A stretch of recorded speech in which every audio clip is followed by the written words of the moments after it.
7. Okay, ഈ ഒരു ദിവസത്തെ നിങ്ങളുടെ ലവ് എനർജി, നിങ്ങളുടെ റിലേഷൻഷിപ്പ് എനർജി എങ്ങനെയായിരിക്കും എന്ന് നമുക്ക് നോക്കാം. എന്തൊക്കെ ബ്ലെസ്സിങ്സ് ആണ് ഉണ്ടാകുക, എന്തൊക്കെ വൈബ്രേഷൻ ആണ് നിങ്ങളുടെ ആ ഒരു എനർജിയിൽ ഉണ്ടാകുക നമുക്ക് നോക്കാം. ഓക്കെ ഓക്കെ നിങ്ങളുടെ കറന്റ് എനർജി. വാവ്, ഗ്രേറ്റ്.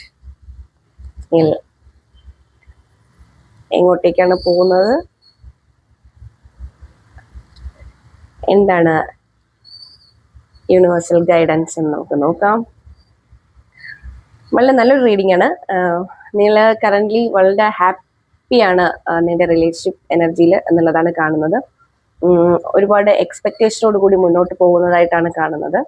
ഓക്കെ, നിങ്ങൾ എന്തിലാണ് ഫോക്കസ്ഡ് ചെയ്യേണ്ടതെന്ന് പറയുമ്പോൾ ഇത് വളരെ എന്താ പറയുക, വളരെ മനോഹരമായി കൊണ്ടുപോകാനുള്ള ഒരു എനർജി അല്ലെങ്കിൽ ആ ഒരു ഫീല് നിങ്ങളുടെ ഉള്ളിൽ ഉണ്ടാകണം എന്നാണ്.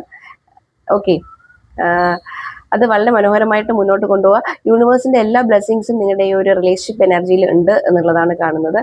ഓക്കെ, അതുപോലെ നിങ്ങൾ എന്ത് ഗൈഡൻസ് ആണ് യൂണിവേഴ്സ് നൽകേണ്ടതെന്ന് ചോദിക്കുമ്പോൾ നമുക്ക് വാൺസിന്റെ എനർജിയാണ്, വളരെ ഹൈ ഇമോഷനിലുള്ളതാണ്.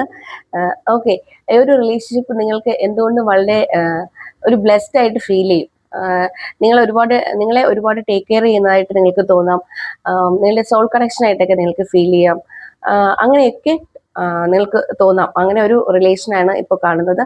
അത് ഫോക്കസ്ഡ് അല്ലെങ്കിൽ നിങ്ങൾ അതിനകത്ത് കുറച്ചുകൂടെ എനർജി അതിനകത്ത് ഇൻവെസ്റ്റ് ചെയ്യൂ എന്നാണ് പറയുന്നത്, അല്ലെങ്കിൽ നിങ്ങളുടേതായിട്ടുള്ള എഫേർട്ട് ഇടൂ എന്നാണ് പറയുന്നത്. കാരണം ഒരു റിലേഷൻഷിപ്പ് മുന്നോട്ട് പോകണമെങ്കിൽ ഒരാൾ മാത്രം എഫേർട്ട് ഇട്ടുകൊണ്ടിരുന്നാൽ മുന്നോട്ട് പോകില്ല.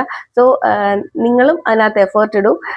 ഇത് വളരെ നല്ല രീതിയിൽ മുന്നോട്ട് പോകുന്നു എന്നാണ് കാണുന്നത്.